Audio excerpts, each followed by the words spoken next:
اعوذ باللہ من الشیطان الرجیم بسم اللہ الرحمن الرحیم۔ آئیے سیشن کا آغاز سب سے پہلے قرآن کریم کی تلاوت کے ساتھ کرتے ہیں، جس کے لیے یہاں پر ہماری حافظہ سیما نور صاحبہ موجود ہے۔ جی حافظہ۔ سورة البينة مدنية. بسم الله الرحمن الرحيم. لم يكن الذين كفروا من أهل الكتاب والمشركين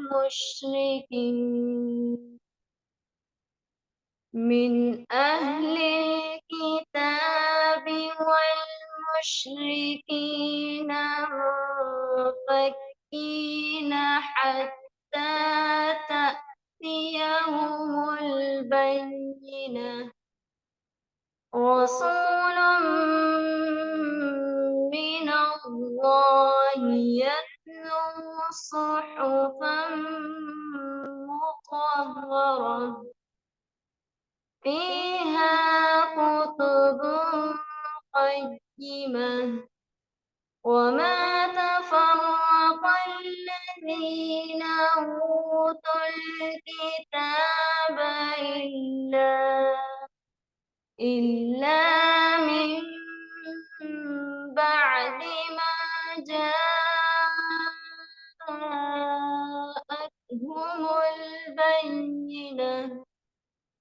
وما أمروا إلا ليعبدوا الله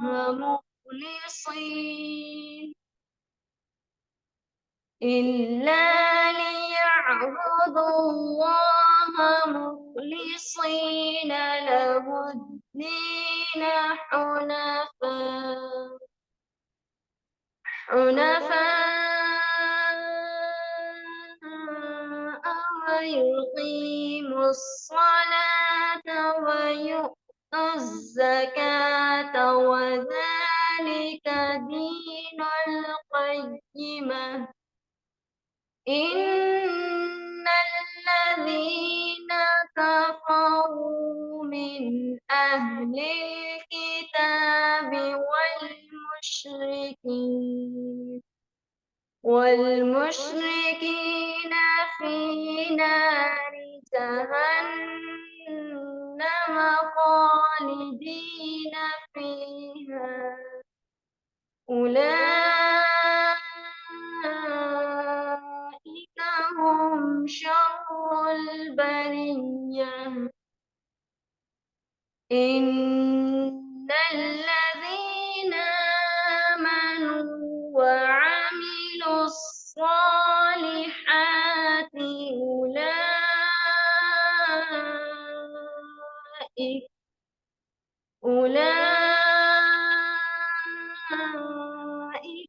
هم خير البرية. جزاؤهم عند ربهم جنات عدن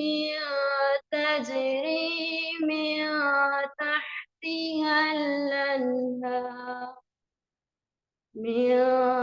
تحتها الأنهار خالدين فيها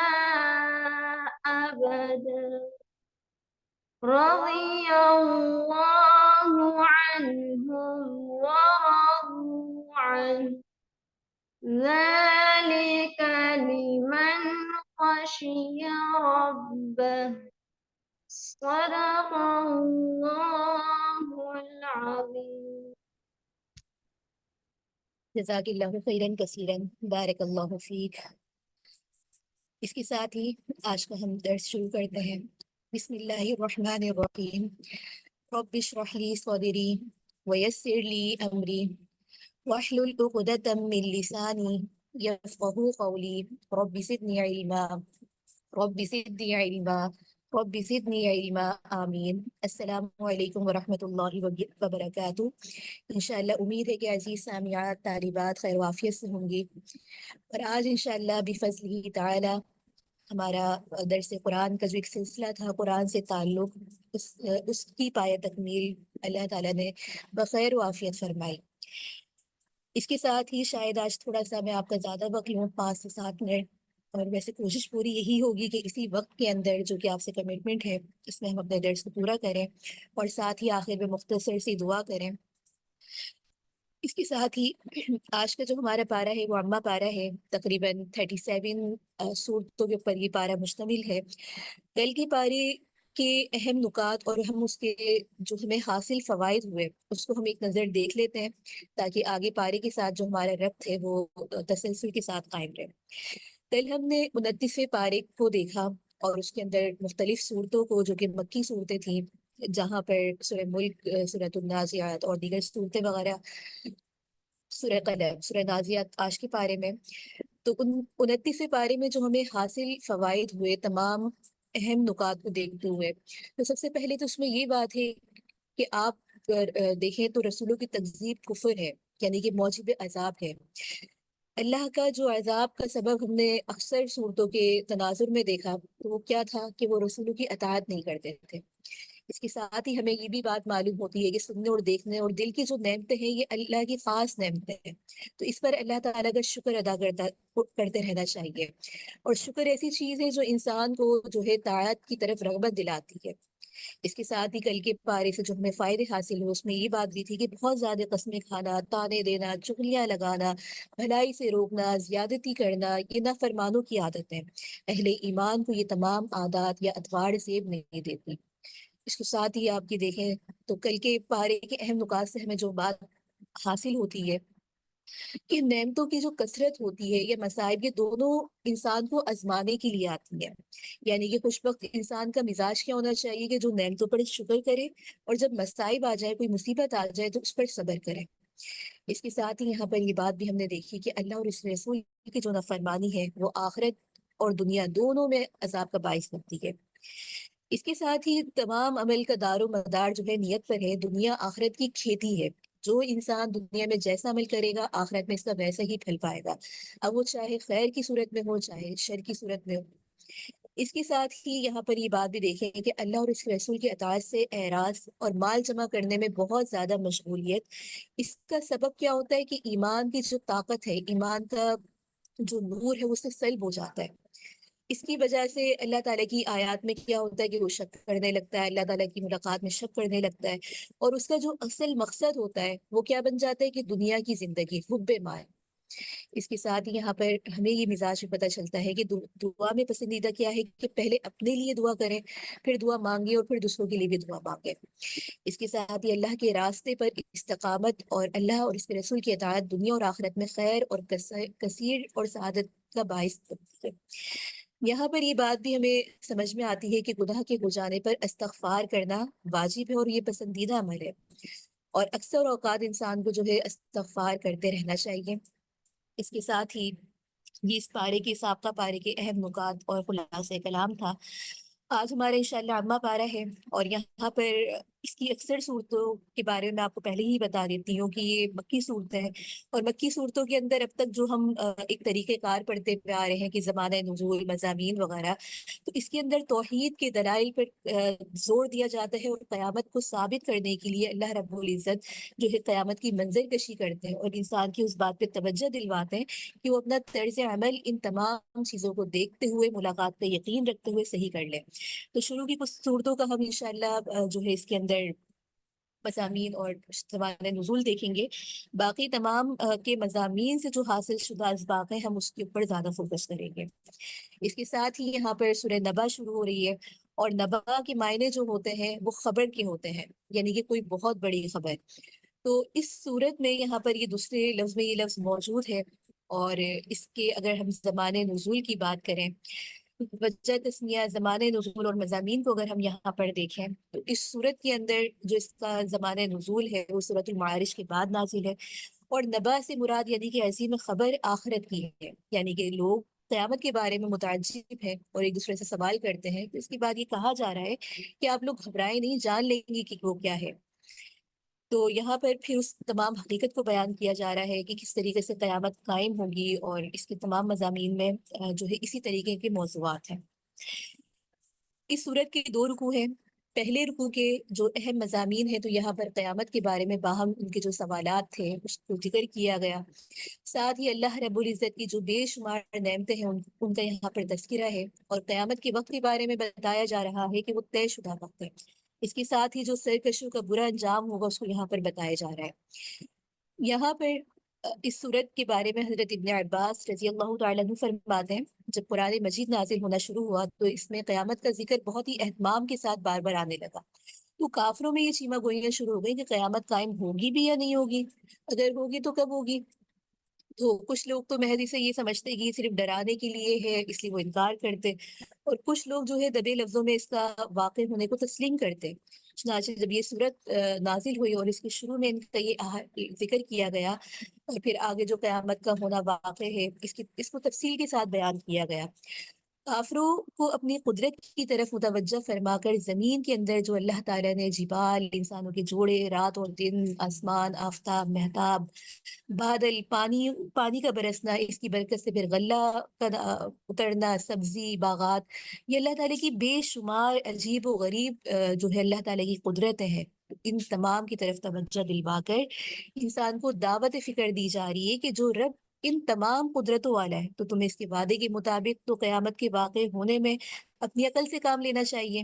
تو یہاں فرمایا جا رہا ہے کہ بے شک قیامت کا دن جو ہے مقرر ہے، اور جب دن مقرر ہو ہی چکا ہے تو اس دن کیا ہوگا کہ جب یہ سور پھونکا جائے گا کہ تم فوج در فوج ہمارے دربان میں آن کھڑے ہوگے۔ اس کے ساتھ ہی آگے اس سورت کا جو ہے دوسرا رکوع ہے، اور یہاں پر اس دوسرے رکوع کے اہم نکات کے اندر سرکشوں کے بعد جو پرہیزگاروں کے لیے انعامات ہیں، میدان حشر کا جو منظر کشی یہاں پر کی گئی ہے اس کو بیان کیا جا رہا ہے۔ تو اس دوسرے رکوع کے اہم نکات کے اندر ہم یہاں پر دیکھیں تو یہ بات سامنے آنے کے بعد جو حاصل کلام ہمیں ہوتا ہے تو بتایا یہ جا رہا ہے کہ تقوی اور اللہ تعالیٰ کے جو احکامات کو ماننے والے ہیں، فرما برداری کے سبب ان کو جنت میں جو کچھ انعامات سے سرفراز کیا جائے گا اس کو ذکر ہے، اور پھر میدان حشر میں اللہ تعالیٰ کے جلال کا ایک منظر کھینچا گیا کہ کس طریقے سے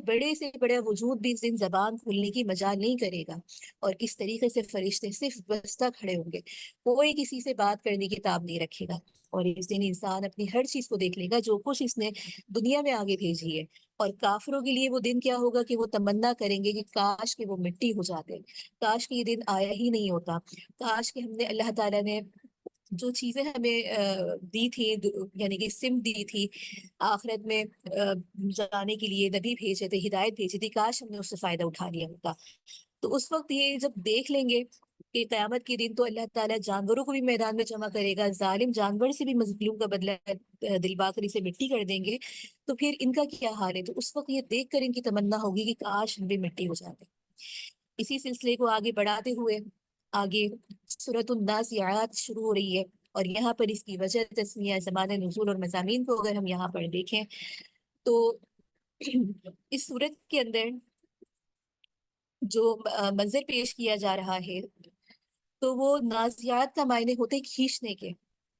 جیسے کہ انسان کی ایک روح کو کھینچا جاتا ہے، اس لفظ سے بھی یہ لفظ ماخوذ ہے، تو کھینچ کر نکالنے والی سے مراد یہاں پر جان نکالنے والے فرشتے مراد ہیں، اور زمانہ نزول اس کا سورہ نبا کی بات کی ہے۔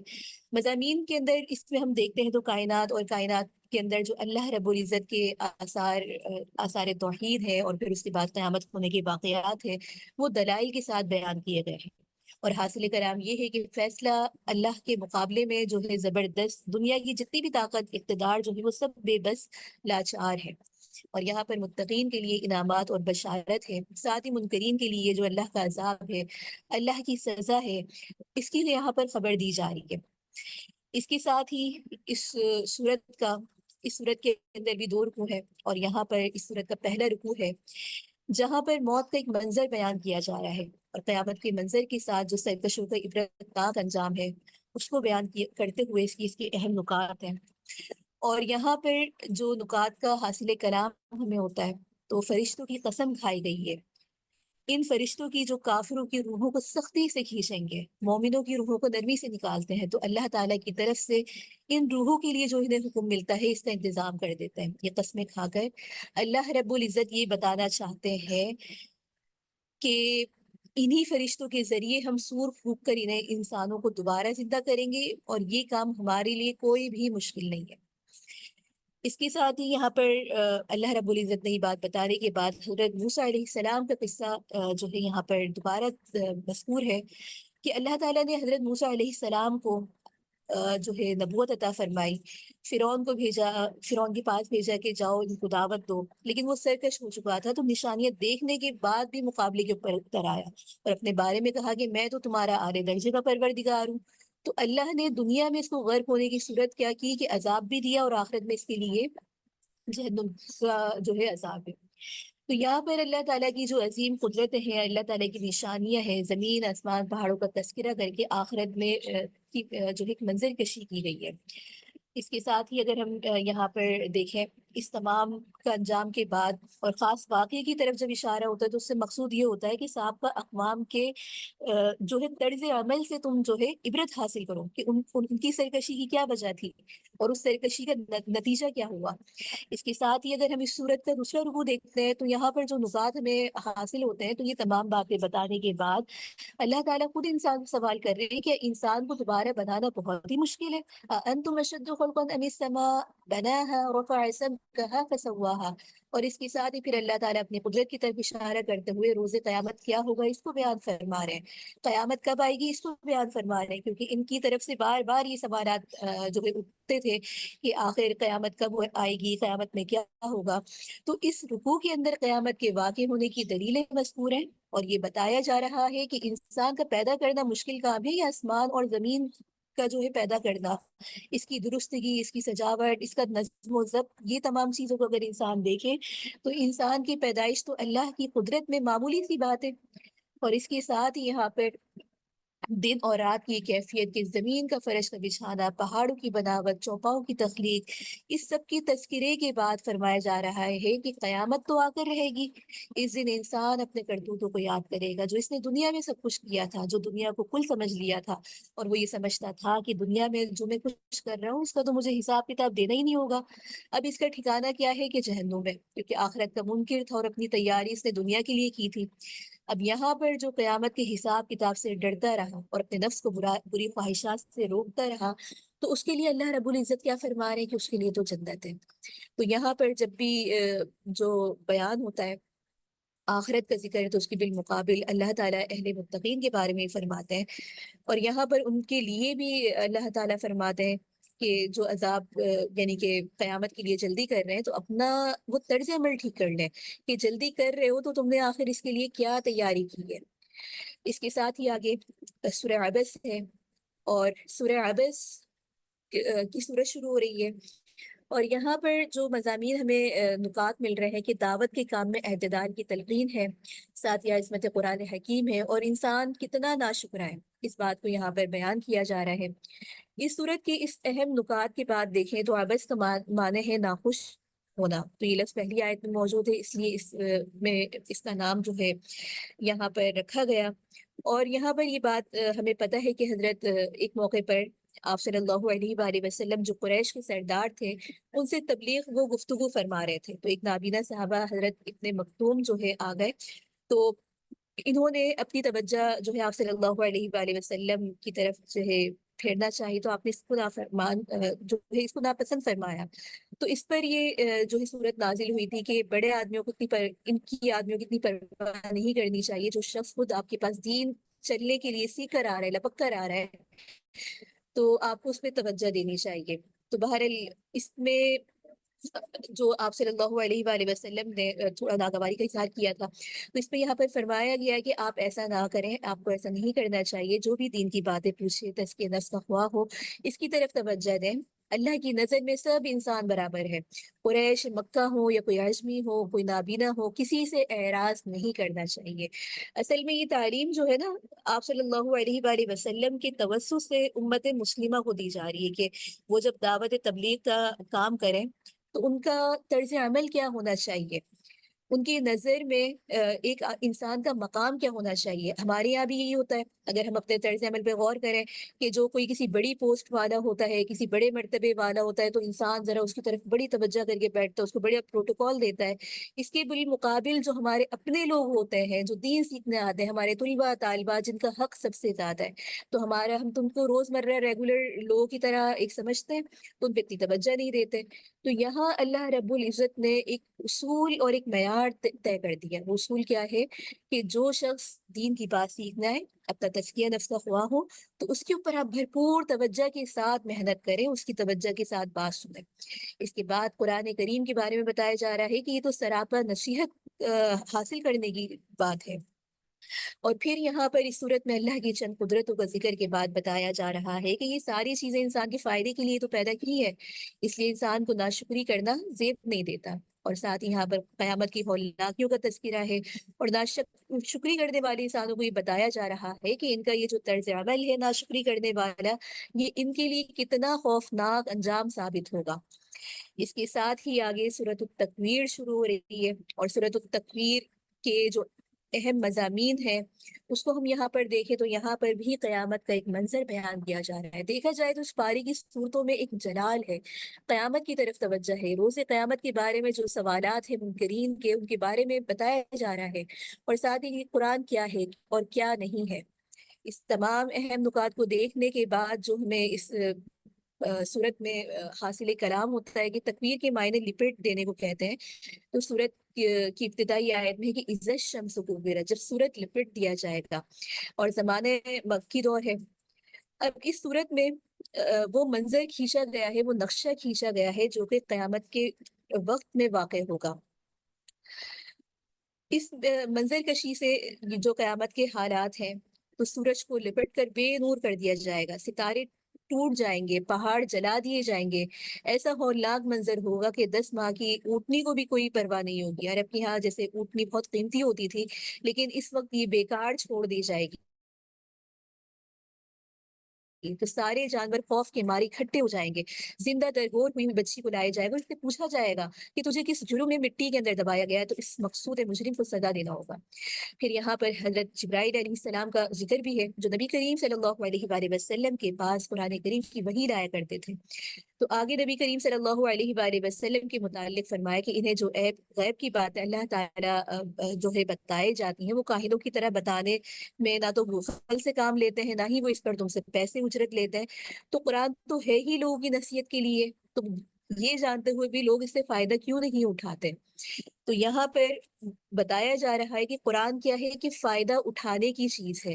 یہ وہ چیز نہیں کہ جس کو اٹھایا اور ہم نے اپنے مچانوں کے اوپر آرام سے رکھ دیا، پھر ہم کہتے ہیں کہ قرآن کے اندر تو صرف عبادات کا ذکر ہے۔ تو اللہ رب العزت نے پورا مقصد حیات ہمیں سمجھے قرآن کریم میں دے دیا کہ ہم نے اپنی زندگی کن اصولوں کے اوپر، کن نہج کے اوپر ہم نے گزار دی ہے۔ تو اس کے مضامین کے ساتھ ہی یہاں پر یہ جو ہے سورۃ الانفطار شروع ہو رہی ہے، اور سورۃ الانفطار کے اہم نکات کو ہم دیکھیں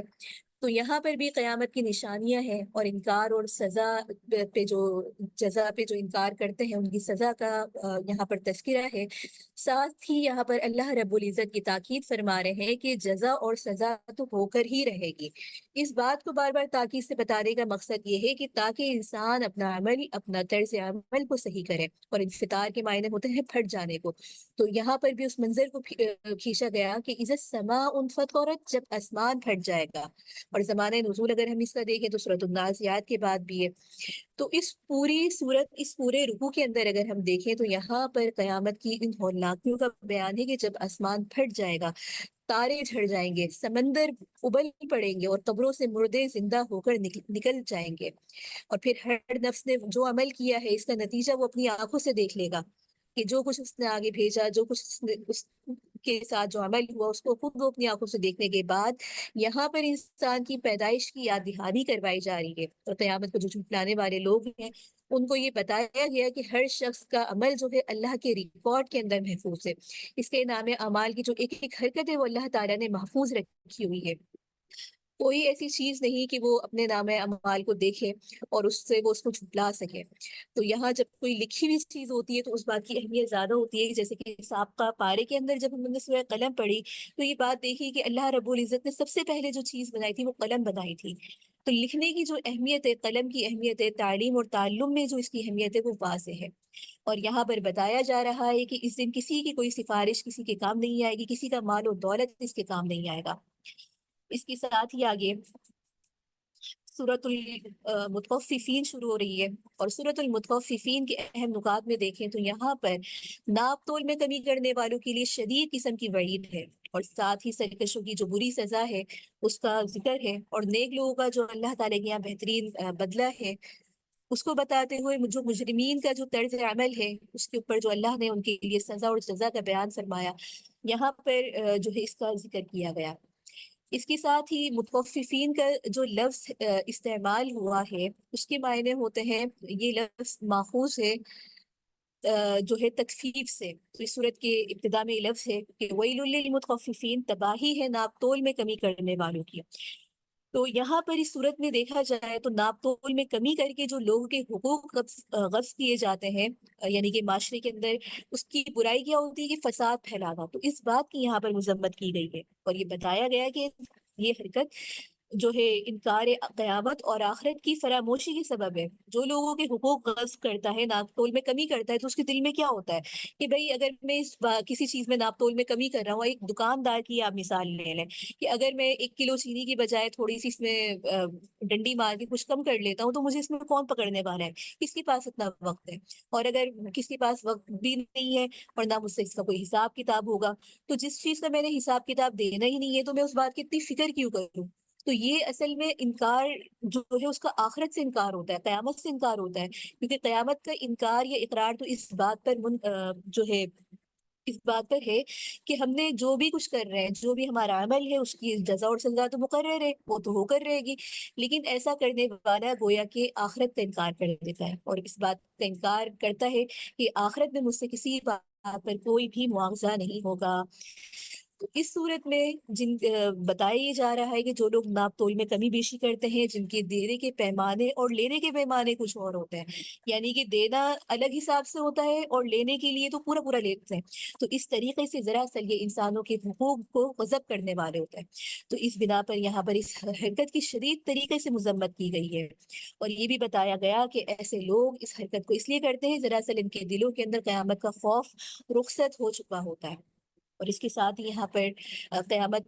کی جو ہولناکیاں ہیں اس کا ذکر کرتے ہوئے یہاں پر بتایا گیا کہ ایسے ہولناک دن کی سزاؤں سے بچانے والی جو چیز ہے وہ صرف اور صرف فقط تقویٰ ہے، پرہیزگاری ہے. اور جو لوگ اللہ کے مقرر کیے ہوئے حقوق اور فرائض سے تجاوز کرتے ہیں اور اپنے حق سے زیادہ لیتے ہیں اور دوسرے کے حق پہ ڈاکہ ڈالتے ہیں، تو ایسے لوگ اپنا ٹھکانہ جہنم میں بنا لے، وہ کسی حال میں نہیں بچ سکیں گے.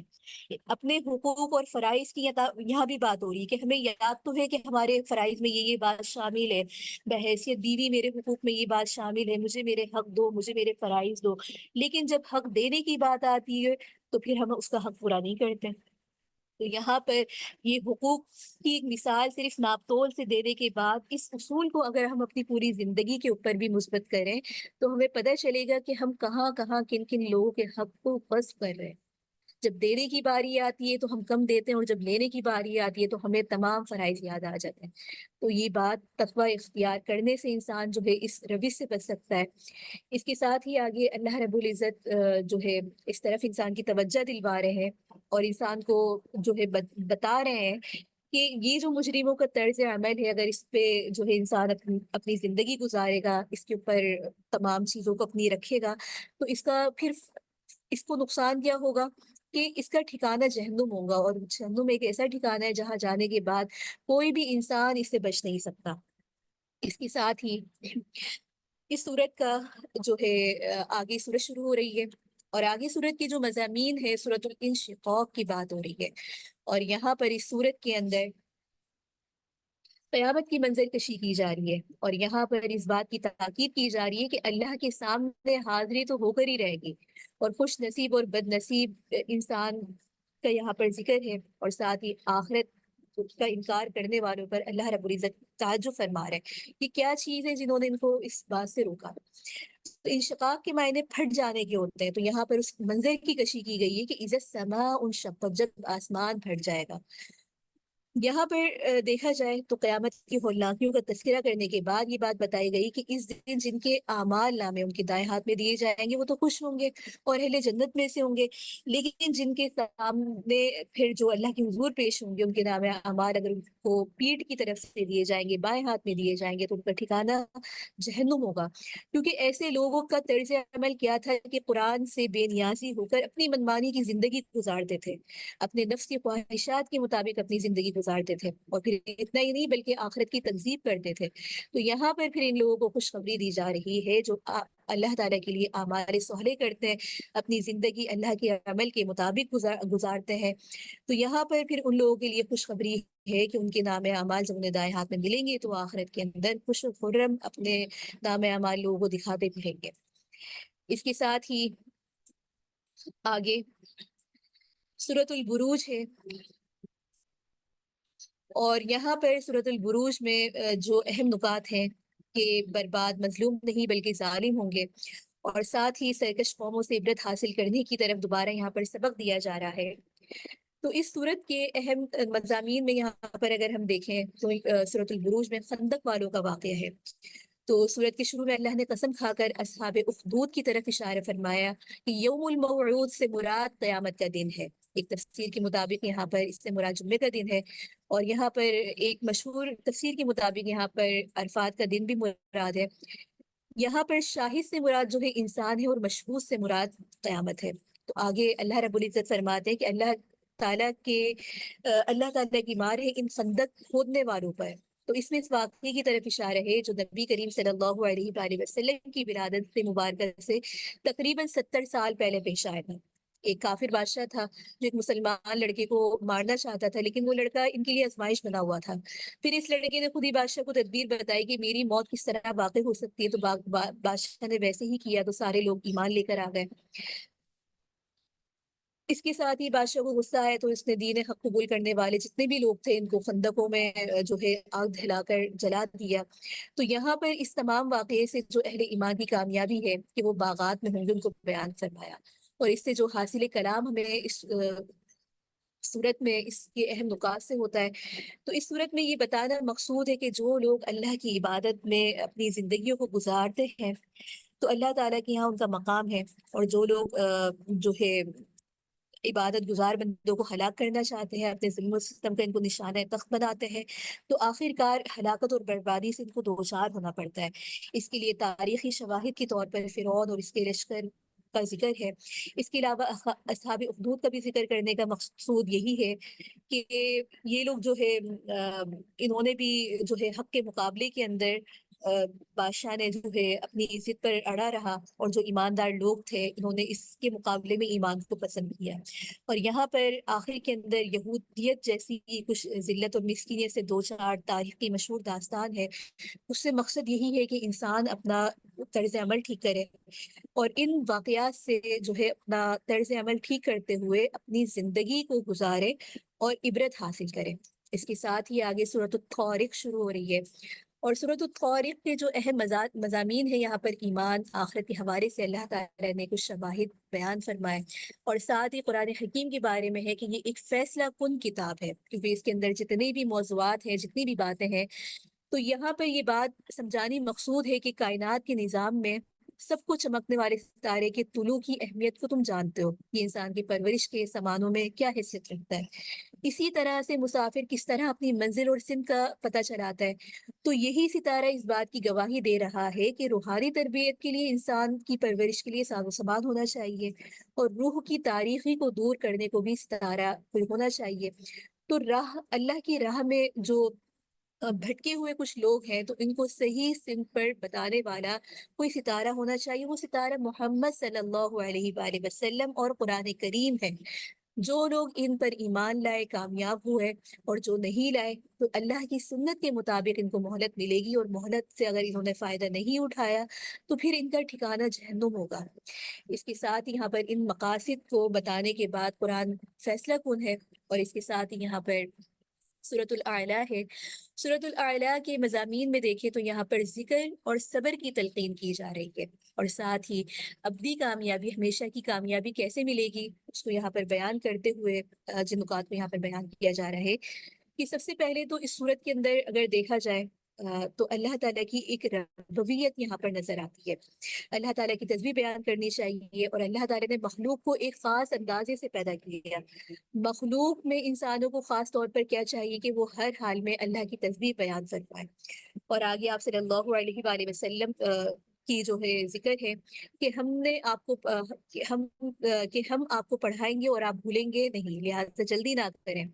لہٰذا یہ بات آتی ہے کہ جب وحی نازل ہوتی تو آپ صلی اللہ علیہ وآلہ وسلم قرآن کریم کو جلدی جلدی پڑھنے کی کوشش کرتے تھے۔ انہیں ایسا لگتا تھا، محسوس ہوتا تھا دلی طور پر کہیں میں کچھ بھول نہ جاؤں،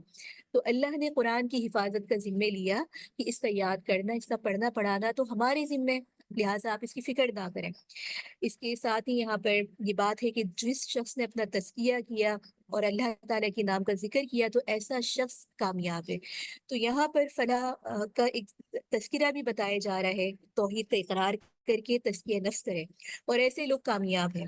اور اس کے مقابلے میں جو لوگ دنیا کو آخرت پر ترجیح دیتے ہیں اور دنیا کی زندگی کو اپنا تمام ساز و سامان سمجھتے ہیں کہ بس ہم نے جتنی زندگی یہاں پر ہے بس یہی ہمارا ساز و سامان ہے، جتنا کما رہے ہیں بس یہی ہماری کل کائنات ہے، تو ان کے لیے اللہ رب العزت بار بار قرآن کریم میں کیا بات فرما رہے ہیں کہ ایسے لوگ اپنا ٹھکانہ جہنم میں بنا لیں۔ اور پھر یہاں پر یہ بتایا جا رہا ہے کہ دین کی جو بنیادی تعلیم حضرت ابراہیم علیہ السلام، حضرت موسیٰ علیہ السلام پر نازل ہونے والی کتابوں میں تھی، وہی یہ دین کی تعلیم ہے۔ یہ کوئی نیا دین نہیں ہے جس کو ماننا، جس کو سمجھنا تمہارے لیے مشکل ہو گیا ہو۔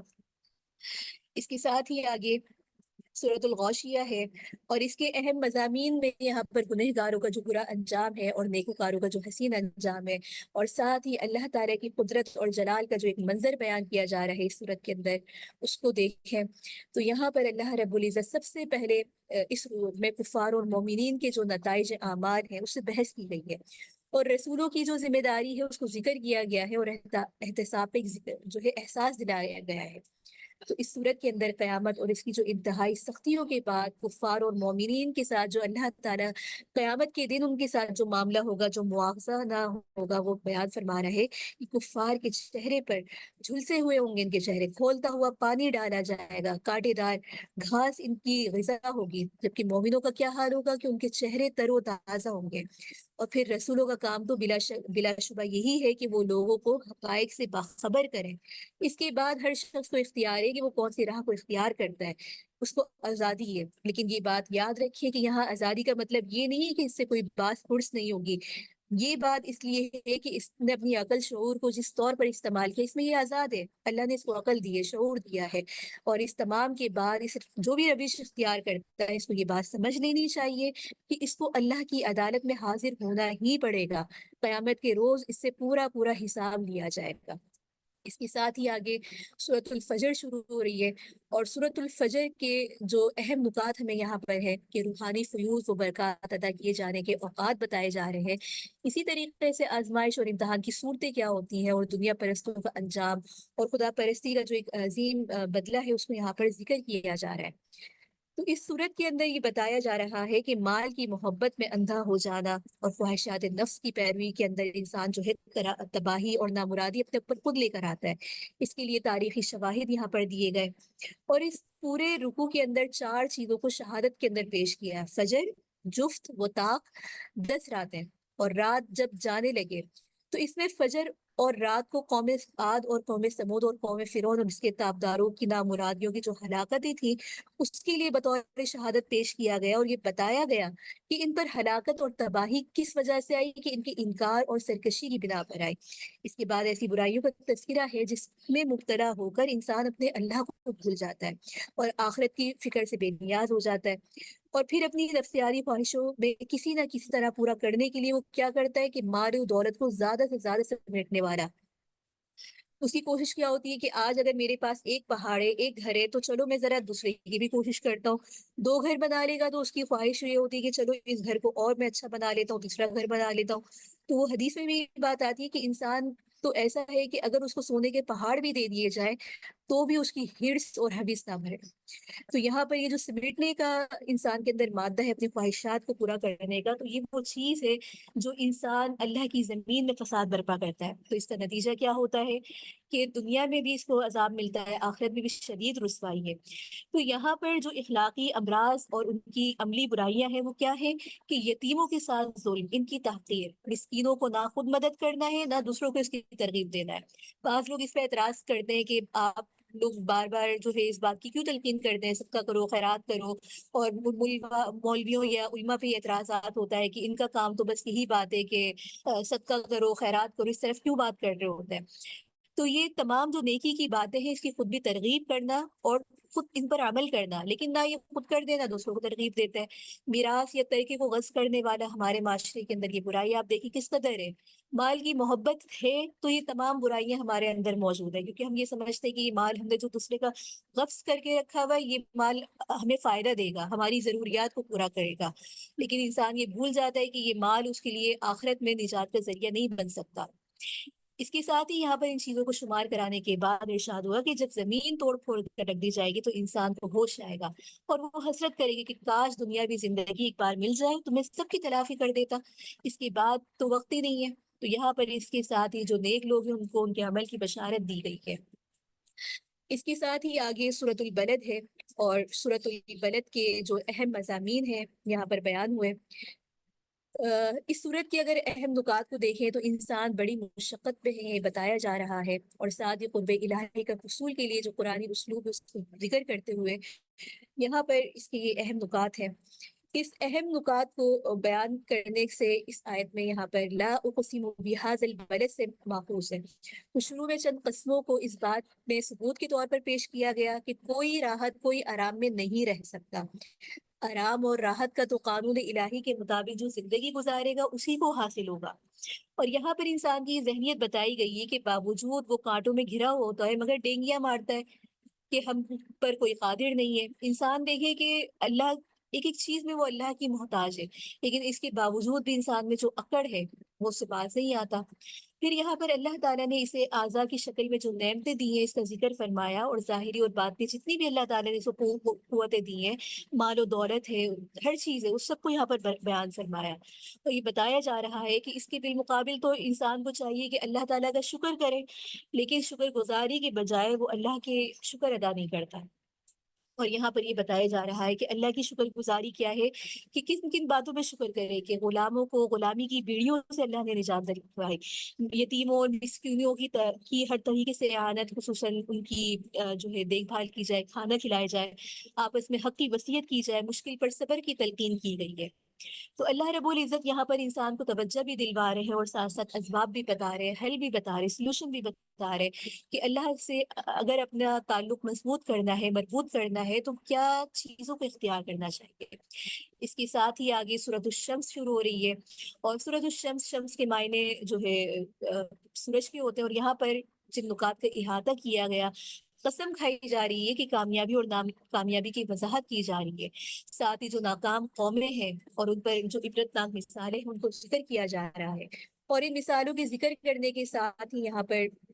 جن نکات کا احاطہ کیا گیا ہے کہ ابتدائی 10 آیات کے اندر دیکھا جائے تو قدرت کے کچھ مناظر اور ایک تاریخی واقعے کی طرف استدلال ہے کہ کامیابی صرف اور صرف اعمال صالح سے ہی مل سکتی ہے۔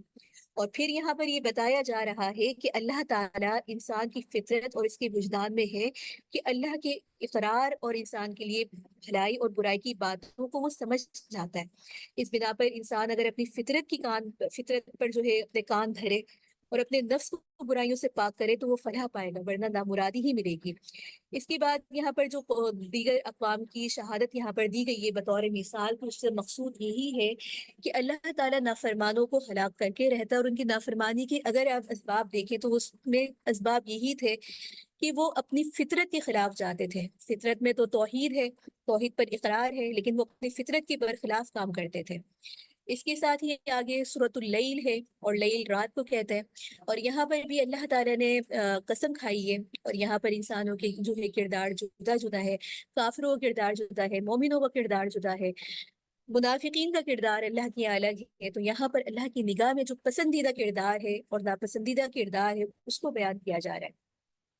اس کے ساتھ ہی اگر اس صورت کے اہم مضامین میں دیکھیں تو اس صورت کے اندر رات اور دن اور مرد اور عورت کے وجود سے اللہ تعالیٰ جو ہے بتا رہے ہیں، اور اعمال میں جو اختلافات انسان کے ہوتا ہے تو اس میں کامیابی ناکامیابی کا معیار بتایا جا رہا ہے کہ اس کا معیار کیا ہے کہ جو تقوی کی راہ کو اختیار کرتا ہے اور جو اللہ کی تعلیمات سے انکار کرتا ہے وہ ناکام اور نامراد رہتا ہے۔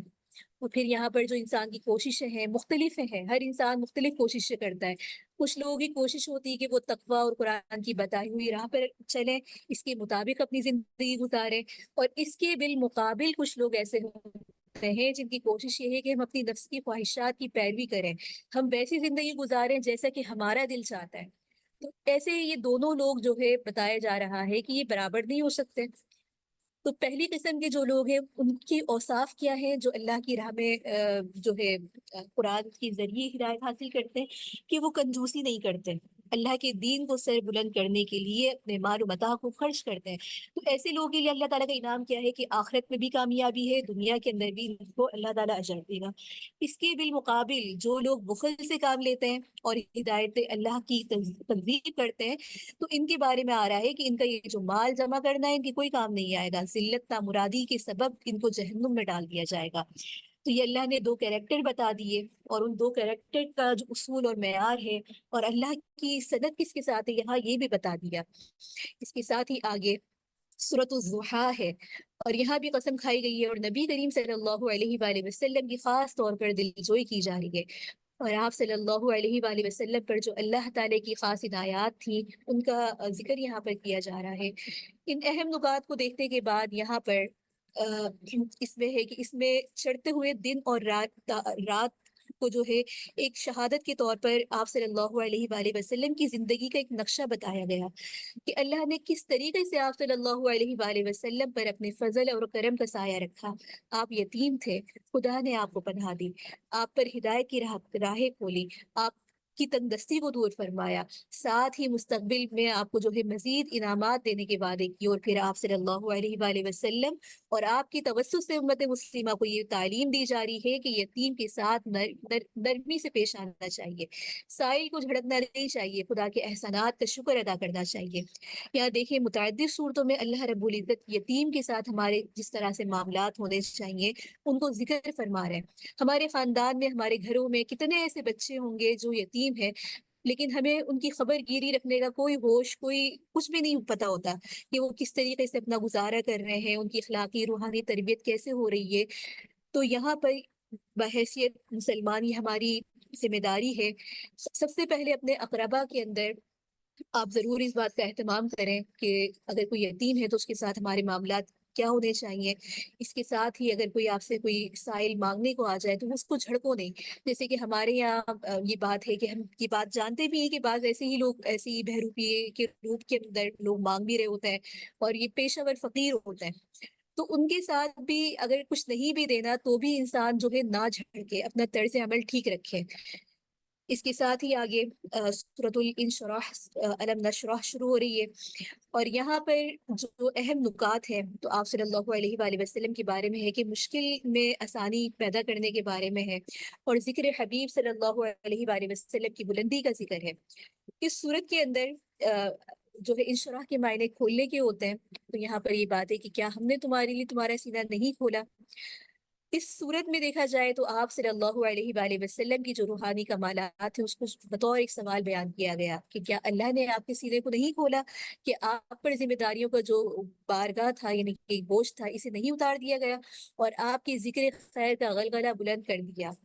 پھر آپ صلی اللہ علیہ وآلہ وسلم کو یہ تعلیم دی جا رہی ہے کہ آپ رسالت کے فرائض یعنی کہ دعوت و تبلیغ سے جب فراغت پایا کریں تو اللہ کی طرف توجہ فرمایا کریں۔ تو یہاں پر یہ اصل چیز ہے کہ آپ صلی اللہ علیہ وآلہ وسلم کے توسط سے یہ بات امت کو بتائی جا رہی ہے کہ دعوت و تبلیغ کا کام کو کرنا چاہیے، لیکن اس کے ساتھ ہی اللہ تعالیٰ کی طرف توجہ کرنی چاہیے، وہ ذکر کے ذریعے بھی ہو سکتی ہے۔ اس کے ساتھ ہی یہاں پر یہ بات بھی واضح ہے کہ آسانیاں مشکلات کے بعد ہی آتی ہیں۔ کوئی شخص یہ سمجھے کہ اسے بالکل کمفرٹ زون مل جائے، کبھی کوئی مشکل کا سامنا نہیں پڑے، ہمیشہ وہ آسانی میں رہے، تو ایسا نہیں ہوتا۔ اور ان آسانیوں کا مزہ انسان جبھی محسوس کر سکتا ہے جب اس نے مشکل دیکھی ہو۔ کوئی بھی شخص جس نے غربت دیکھی ہو، جب اللہ اس کو فرمانی دیتا ہے، جبھی اس کو پتہ چل جائے گا پہلے میرا کیا حال تھا، اب اللہ نے مجھے کتنی فرمانی دی۔ اسی طریقے سے آپ علم کو دیکھ لیں کہ پہلے کوئی شخص لا علم ہوتا ہے، پھر جب وہ علم حاصل کرتا ہے اس کو اویئرنیس آتی ہے، تو یہ تمام مشکلات کے بعد ہی تو آتا ہے۔ کوئی بھی چیز اگر انسان سمجھے کہ آسانی کے ساتھ اس کو مل جائے تو ایسا ممکن نہیں ہے۔ اس کے ساتھ ہی یہاں پر آگے سورۃ التین ہے، اور سورۃ التین کے اندر عظمت انسان کو بیان کرتے ہوئے جو مورکہ روح و بدن ہے اس کو بیان کیا جا رہا ہے۔ اور اس کے ساتھ ہی سورت کے اندر اگر یہاں پر دیکھیں تو یہاں پر اللہ تعالیٰ نے تین یعنی کہ انجیر کو کہتے ہیں، تو انجیر اور زیتون کو قسم کے طور پر یہاں پر استعمال کیا۔ تو یہاں پر انجیر اور زیتون یعنی کہ انجیر اور زیتون والی سرزمین شام اور طور مکہ کی قسم کھائی گئی ہے، یعنی کہ ان سے شہادت پیش کی گئی ہے کہ انسان بہترین حالت پر پیدا کیا گیا ہے۔ پھر کیا کرتا ہے کہ وہ خود اپنے پیروں کے اوپر کلہاڑی مار کر پستی کے غار میں گر جاتا ہے۔ تو ایسے اس سے وہی لوگ محفوظ رہ سکتے ہیں جو ایماندار تھے، عمل صالح پر کاربند تھے۔ شام کی سرزمین سے مراد ہے کہ حضرت ابراہیم علیہ السلام اور دیگر جو انبیاء کی دعوت کی سرزمین کو یہاں پر بطور ایک نشانی کے طور پر بیان فرمایا، اور دعوت موسوی مراد سے یہاں پر بیان کیا جا رہا ہے۔ اور شہر مکہ میں جو اللہ تعالیٰ نے نزول قرآن فرمایا، تو یہ تمام سرزمینیں گواہی دیتی ہیں کہ انسان نے جو ہے اپنی شامت کو خود بلایا ہے، ورنہ اللہ نے تو انسان کی فطرت کے اندر اور اس کے وجدان کو نہایت ہی عمدہ حال میں پیدا کیا۔ کوئی وجہ نہیں کہ انسان اس سے کام نہ لے اور انسان توحید کا اقرار نہ کرے۔ اس کے ساتھ ہی آگے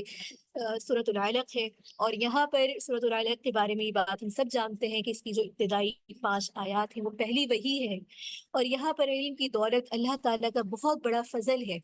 اور ساتھ ہی انسان کی جو سرکشی اس کا علاج بتایا جا رہا ہے کہ اللہ کا خوف یعنی کہ تقوی کی بات ہو رہی ہے، اور پھر ساتھ ہی اللہ تعالیٰ کی جو غضب اور جلال اس کو بیان کرتے ہوئے سورت کے اندر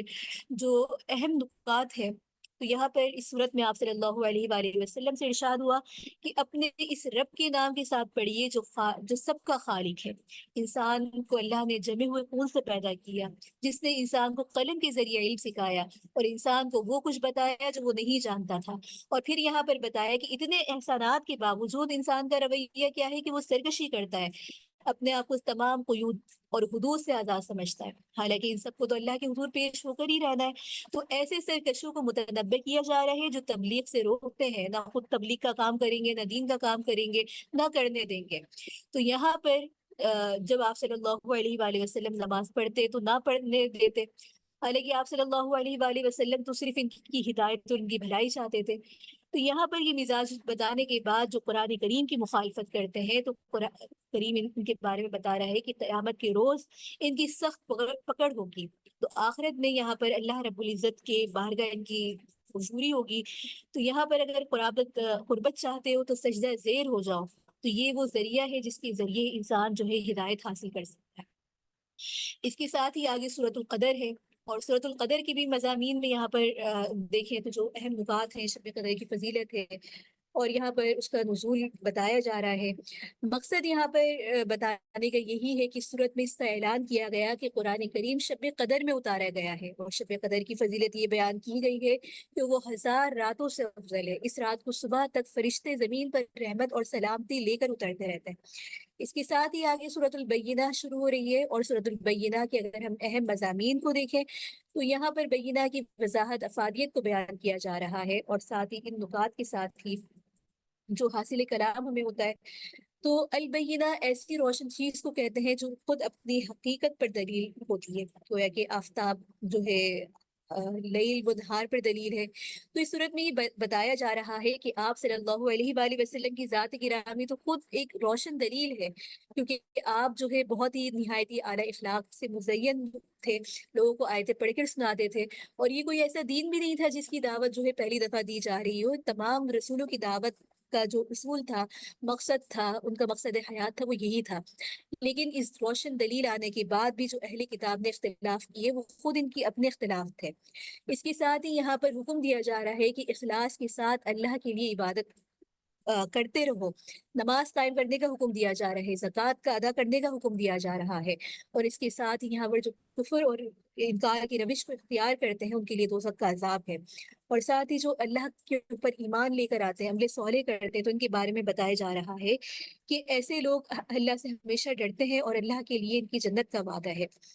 آگے سورۃ الزلزال ہے، اور سورۃ الزلزال کے اندر بھی اہم نکات کو اگر ہم دیکھیں تو یہاں پر اس صورت کے اندر زمین کی کیفیت وہ کردار ہے، اور یہاں پر یہ بتانا مقصود ہے کہ انسان اپنا ہر عمل کا بدلہ دیکھ لے گا جو کچھ اس نے کیا ہے۔ تو یہاں پر دیکھا جائے تو قیامت کی ہولناکیوں کا تذکرہ ہے، اور اس تمام سے یہ بتانا مقصود ہے کہ انسان اس دن بدحواسی کے ایسے عالم میں ہوگا، وہ کہے گا کہ یہ کیا ہو گیا۔ تو اس دن ہر شخص کے سامنے وہ چیز سامنے آ جائے گی جو اس نے دنیا میں کی تھی، ایک ذرہ برابر چاہے وہ نیکی ہو وہ بھی اپنے سامنے پائے گا، ایک ذرہ برابر اس نے برائی کی ہو وہ بھی اپنے سامنے پائے گا۔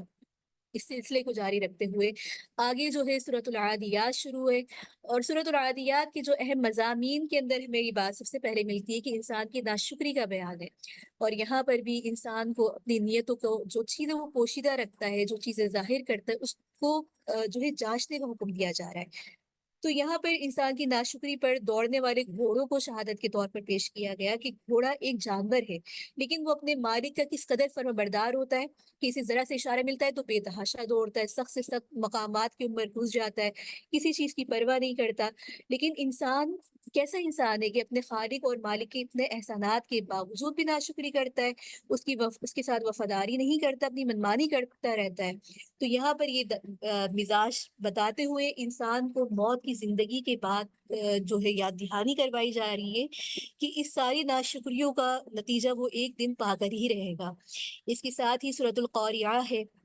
اور سورۃ القاریعہ کے اہم مضامین کو اگر ہم یہاں پر دیکھیں تو اس کے اندر جو ہمیں مضامین ہے تو یہاں پر بھی قیامت کی ہولناکیوں کا ذکر ہے، اور ساتھ ہی انسان کو دوبارہ بتایا جا رہا ہے کہ جو اس کے اچھے اور برے اعمال ہوں گے نا، اس کا نتیجہ اس کو مل کر رہے گا، اور بتایا یہ جا رہا ہے کہ اس دن انسانوں کی حالت کیسی ہوگی کہ وہ بکھرے ہوئے پروانوں کی طرح ادھر ادھر پھریں گے، پہاڑوں کی حالت کیا ہوگی کہ روئی کی گالوں کی طرح ادھر ادھر پھریں گے،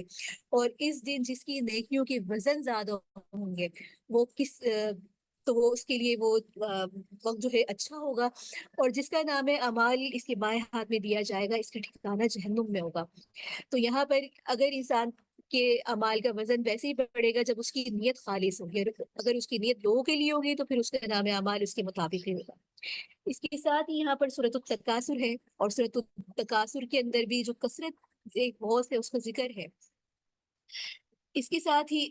اس صورت کے اندر جو اہم مضامین ہیں تو اس کثرت کی حوص کا جو ایک برا انجام ہے اس کو ذکر کرتے ہوئے یہاں پر یہ بات بتائی جا رہی ہے کہ انسان کو جو مال و دولت اور دنیاوی خوشحالیوں کی جو کثرت ہے یہ ہلاکت میں ڈال دیتی ہے، کیونکہ اس سے کیا ہوتا ہے کہ وہ عاقبت سے غافل ہو جاتا ہے۔ تو یہاں پر ایسے لوگوں کو دھمکی دی جا رہی ہے کہ گھبراؤ نہیں، قبر تمہاری منتظر ہے اور تم دیکھ لو گے وہ جہنم کس طریقے سے تمہیں نگلے گی، تو تم بے فکر رہو، تمہارے ساتھ اس کا حساب کتاب ہو کر ہی رہے گا۔ آگے سورۃ العصر ہے، اور سورۃ العصر کے جو اہم مضامین ہیں یہاں پر اللہ کا ایک جلال ہے، اللہ کا جلال کس طریقے سے کہ والعصر ان الانسان لفی خسر، تو سارے کے سارے انسان خسارے میں بتا دیے، لیکن اس سے کچھ لوگوں کو مستثنیٰ فرمایا، اور جہنم سے بچنے کا راستہ بھی بتایا جا رہا ہے۔ تو یہاں پر جن لوگوں کو اللہ رب العزت نے جو ہے مستثنیٰ قرار دیا وہ کون لوگ ہیں؟ جو ایمان لائے، نیک عمل کیے، حق کی تبلیغ کی، اور آپس میں صبر کی تلقین کرتے رہے۔ تو یہ مزاج اگر کسی شخص کے پاس ہے تو گویا کی کامیاب ہے۔ اس کے علاوہ جتنے بھی انسان ہیں تو اللہ رب العزت فرما رہے ہیں کہ یہ تمام کے تمام کیا ہیں؟ نقصان کے اندر ہیں۔ اس کے ساتھ ہی سورۃ الہمزہ ہے، اور یہاں پر مال کا جو ڈھیر لگانے والے ہیں ان کی شدید مذمت بیان کی جا رہی ہے، وعید بیان کی جا رہی ہے، اور ان کا بدترین انجام کو ذکر کرتے ہوئے یہاں پر بتایا جا رہا ہے کہ جو اس صورت کے اندر جو عیب جوئی کرنے والے ہیں، غیبت کرنے والے ہیں، مال و دولت کو سمیٹ سمیٹ کر رکھنے والے ہیں، بڑی محبت کے ساتھ اس کو جو ہے اپنی الماریوں میں، تجوریوں میں، بینکوں میں سنبھال کے رکھتے ہیں، ضرورت کے وقت بھی نہیں نکال رہے ہوتے، غیبتیں کرنے میں آگے آگے ہیں، دوسروں کے عیب تلاش کرنے کے اندر بس ہمہ وقت جو ہے پیش پیش رہتا ہے۔ تو ایسے لوگوں کی شامت کے بارے میں بتایا جا رہا ہے کہ ایسے لوگ جو ہے نار جہنم کی خوراک بنیں گے۔ اس کے ساتھ ہی آگے سورۃ الفیل ہے، اور سورۃ الفیل کا واقعہ ہم سب جو ہے جانتے ہی ہیں۔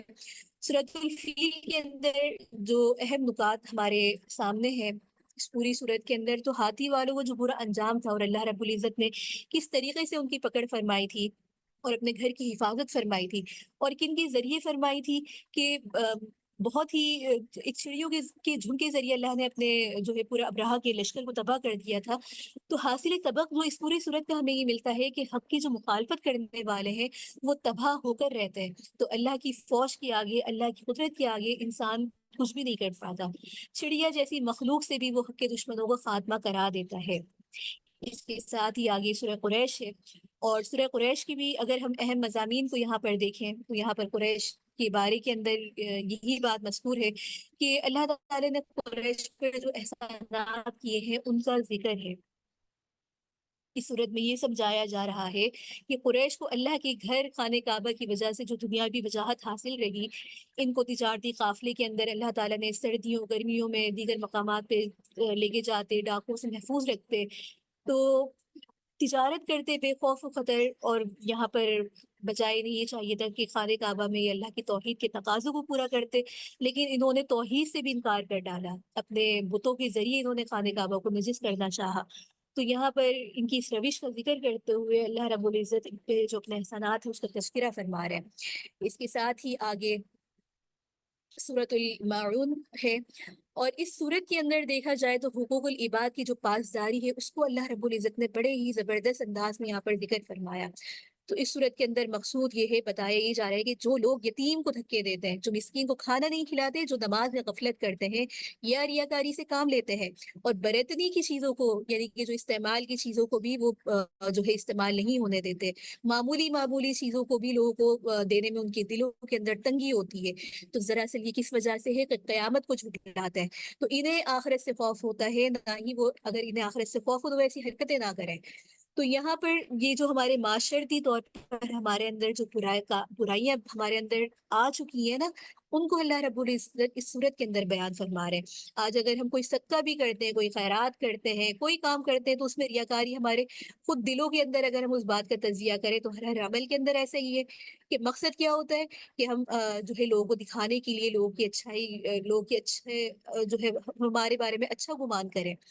اور معمولی چیزیں بھی ہم اپنے پاس ایسے رکھ کے بیٹھتے ہیں گویا کہ ہمارا حق ہو۔ اس کی مثال آپ یوں سمجھ لیں کہ اگر ہمارے یہاں کوئی کھانا بھیجتا ہے تو ہم اس کے برتنوں کو استعمال کرتے ہیں، اس کے برتن جب دینے کی بات آتی ہے تو ہم ڈھونڈ رہے ہوتے ہیں کہ فلاں کا برتن کہاں گیا، ہم نے کب دینا ہے۔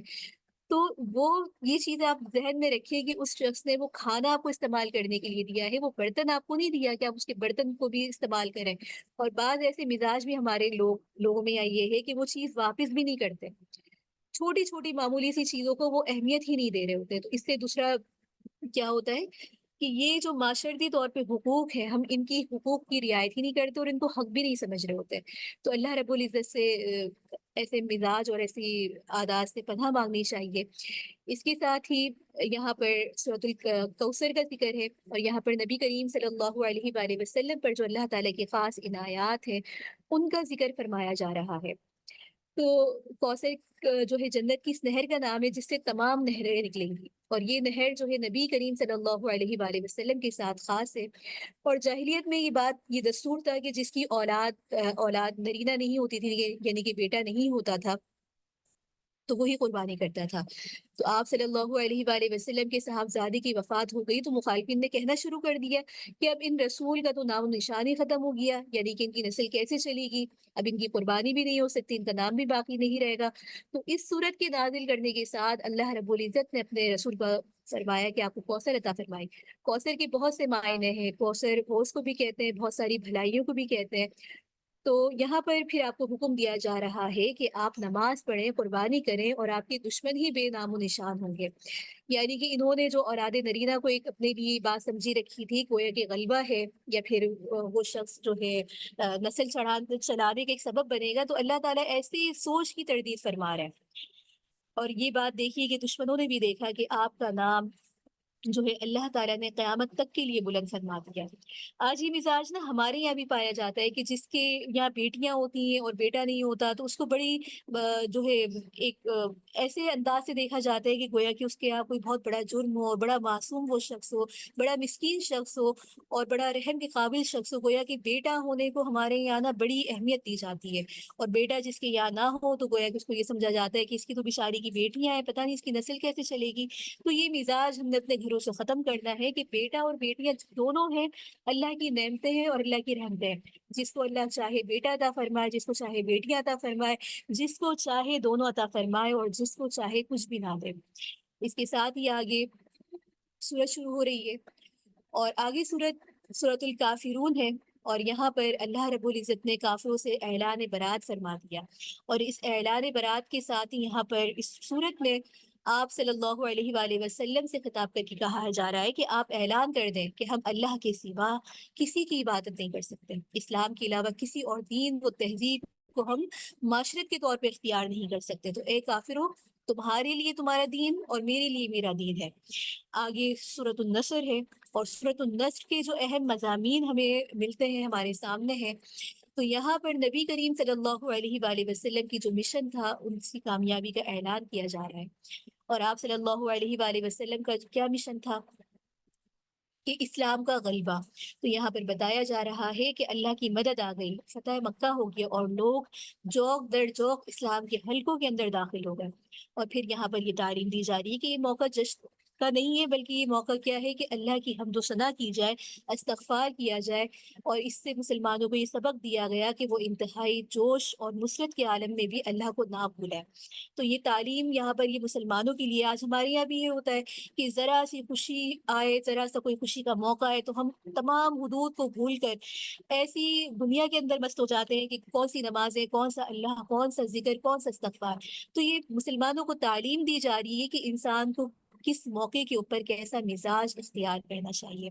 اس کے ساتھ ہی آگے سورۃ اللہب شروع ہو رہی ہے، اور سورۃ اللہب کے متعلق ہم نے یہاں پر یہ بات پہلے بھی پڑھی ہے کہ رسول اللہ صلی اللہ علیہ وآلہ وسلم کے لیے یہ لوگ شدید قسم کی گستاخیاں کرتے تھے، تو یہاں پر ان گستاخوں کا جو انجام ہے اس کو ذکر کر کے یہاں بتایا جا رہا ہے۔ اور یہ مشہور واقعہ بھی ہے کہ جب آپ کوہ صفا کے اوپر چڑھ کر اہل مکہ کو پکارا تھا اور سردار قریش جمع ہو گئے تھے، تو آپ نے توحید کی تعلیم دی۔ تو یہ سن کر ابو لہب نے کہا کہ تباہ جو ہے نعوذ باللہ ہلاکت ہو کہ تو نے ہمیں اس بات کے لیے جمع کیا تھا۔ تو اس صورت کے اندر ابو لہب اور اس کی بیوی جو اسلام کی سخت ترین دشمن تھے، تو ان کی ہلاکت ہونے کے واقعے کو ذکر کیا، اور قیامت کے اندر جو ان کا حال ہوگا، اور اس طریقے سے جو بھی آپ صلی اللہ علیہ وآلہ وسلم کی گستاخی کرے گا اس کا حال ہوگا، اس کو یہاں پر ذکر کیا ہے۔ اس کے ساتھ ہی آگے یہاں پر قل هو اللہ یعنی کہ صورتیں ہیں، جو کہ تینوں صورتیں قل هو اللہ سے شروع ہو رہی ہیں، سورۃ الاخلاص، سورۃ الناس اور سورۃ الفلق ہے۔ ان تمام کی اگر ہم یہاں پر مضامین کو دیکھیں تو سورۃ الاخلاص ہمیں توحید کا سبق دیتی ہے کہ اللہ تو ایک ہی ہے، اللہ بے نیاز ہے، وہ اولاد سے، شریکوں سے، سب چیزوں سے پاک ہے، نہ اس کا کوئی باپ ہے، نہ اس کی کوئی ماں ہے، نہ اس کا کوئی ہمسر ہے۔ سورۃ الفلق میں اگر ہم دیکھیں تو یہاں پر آپ صلی اللہ علیہ وآلہ وسلم کی توسط سے یہ تعلیم دی جا رہی ہے کہ ہر قسم کی بدی سے محفوظ رہنے کے لیے صرف اللہ کی پناہ پکڑنی چاہیے، کیونکہ اللہ ہی سب کا خالق ہے، وہی سب پر غالب ہے۔ کوئی جادو وغیرہ کی کوئی قدرت نہیں کہ وہ اللہ کے حکم کے مقابلے میں کوئی اثر رکھے، اور حاسد کا حسد سے پناہ مانگنے کی یہاں پر جو ہے ترغیب دی گئی ہے۔ اور سورۃ الناس میں یہاں پر یہ تعلیم دی جا رہی ہے کہ سارے انسانوں کا رب تو اللہ ہی ہے، وہی حاکم ہے، اصلی ہے، سب کا معبود ہے، تو لہذا اسی کی پکڑ پکڑنی چاہیے۔ اور یہاں پر یہ بتایا جا رہا ہے کہ دلوں میں وسوسہ ڈالنے والے انسان بھی ہوتے ہیں اور جنات بھی ہوتے ہیں، یعنی کہ شیاطین۔ تو لہٰذا جو وسوسہ ڈالنے والوں کی شرارتوں سے بھی اللہ کی پناہ مانگنی چاہیے۔ لوگوں میں بھی آپ دیکھیں کہ بہت سارے لوگ ایسے ہوتے ہیں کہ آپ اگر کچھ عمل کر رہے ہوتے ہیں تو اس میں عمل میں کوئی ایسی بات کہہ دیتے ہیں کہ آپ یہ جو عمل کر رہے ہیں، آپ یہ جو نمازیں پڑھ رہے ہیں، آپ یہ تہجد پڑھ رہے ہیں، تو ان کا فائدہ کیا ہے؟ آپ یہ جو تسبیح پڑھ رہے ہیں، یہ ذکر کر رہے ہیں، تو اس سے بہتر آپ یہ کر لیں۔ تو انسان جو وہ تھوڑا بہت عمل بھی کر رہا ہوتا ہے نا، اس سے بھی رک جاتا ہے۔ ہمارے یہاں بھی یہ سلسلہ آپ دیکھیں کہ قرآن کریم کو سیکھنا اگرچہ اس کے لیے تو ہم اپنی پوری زندگی بھی لگا رہے ہیں تو بھی کم ہے۔ تو بعض لوگ یہ سلسلہ قرآن یا درس قرآن یا جو مختلف سی نشستیں ہوتی ہیں اس کے اوپر یہ اعتراضات بھی کر رہے ہوتے ہیں کہ اس طریقے سے تو ہم پورا قرآن کبھی سیکھ نہیں پاتے، یہ تو قرآن کا اصل مقصد نہیں ہے، نہ اس میں ہمیں ترجمہ سمجھ میں آ رہا ہے، نہ معنی سے ہی سمجھ میں آ رہا ہے۔ تو یہ چیز بھی ہمیں انسان کو جو ہے وہ اس عمل سے ضرور روکتی ہے جو انسان کرنے کی نیت کرتا ہے۔ جیسے کہ ہم بار بار یہ مقصد درس قرآن کا بتاتے ہیں کہ یہاں آپ ایک مہینے کے اندر یا 30 نشستوں میں کوئی قرآن کو مکمل طور پہ نہیں سیکھتا، لیکن اتنا ضرور سیکھتا ہے کہ میرا رب مجھ سے کہہ کیا رہا ہے، میرے اللہ نے مجھے کیا حکم دیا۔ قرآن میں آخر بتایا کیا جا رہا ہے، اور مجھے اپنے پرپس کو، اپنے مقصد حیات کو حاصل کرنے کے لیے کس کو پکڑنا ہے۔ اگر انسان اس دور قرآن، اس قرآن کے تعلق سے اتنا بھی یہاں سیکھ کر نکل جاتا ہے تو گویا کہ وہ کامیاب ہے۔ تو لہٰذا یہ جو دلوں میں وسوسہ آتا ہے کہ شاید ہمارے دور قرآن کرنا، دور قرآن میں شرکت کرنا کوئی اتنا فائدہ نہیں دے گا، تو ان وساویس کے اندر انسان کو نہیں آنا چاہیے۔ اور اس طرح کے بہت سارے وسوسے ہوتے ہیں جو انسان کے دل میں انسان بھی ڈالتے ہیں، شیاطین بھی ڈالتے ہیں، تو ان سے اللہ کی پناہ مانگنی چاہیے۔ اور اس سے یہاں پر یہ بھی بتانا مقصد ہے کہ دل میں صرف خدا کی حکومت کا تصور رکھنا چاہیے، اور دل کو ہر وقت اللہ کی لو لگانا چاہیے کہ جو بھی چیز مانگنی ہے وہ اللہ سے مانگے، جو بھی کرنا ہے وہ اللہ ہی نے کرنا ہے۔ تو اس طریقے سے انسان یا شیطان کو موقع نہیں ملے گا کہ وہ اس کے دل کے اندر وسوسہ ڈالے، یا اس کے اعمال کو خراب کرے، یا اس کے ایمان کے اوپر حملہ کرے۔ تو اس کے ساتھ ہی اللہ رب العزت نے جو ہے یہاں پر ان آیات میں یہ فرمایا، اور قرآن کریم کا جو اسلوب یعنی کہ یہاں پر مکمل ہوتا ہے ہماری صورتوں کا، وہ ان تمام چیزوں کے ساتھ ہوتا ہے۔ اس کے ساتھ ہی یہاں پر جو حاصل کلام ہوئے، تو یہاں پر ہمیں اللہ کے ایک ہونے کا بیان ملتا ہے، اور خارجی شرور سے اللہ کی حفاظت کے لیے ہمیں دعا کا طریقہ ملتا ہے اس صورت کے ذریعے، اور داخلی شرور سے بھی اللہ کی حفاظت کے لیے ہمیں ان صورتوں کا اہتمام کرنا چاہیے۔ اس کے ساتھ ہی یہاں پر ہماری جو ہے صورتوں کا، ہمارے جو ہے اس قرآن کا جو ہے خلاصہ مکمل ہوتا ہے۔ اور اس سب کے لیے آپ سب کے بہت شکریہ کہ آپ لوگ یہاں پر شروع سے آخر تک شامل رہے۔ اللہ رب العزت آپ کو اپنے خاص الخاص خزانوں سے نصیب فرمائے۔ پہلے ہم مختصر وقت میں آپ کا کچھ سوالات لے لیتے ہیں، اور اس کے ساتھ ہی پھر ہم یہاں پر دعا کرتے ہیں۔ وآخر دعوانا ان الحمد للہ رب العالمین۔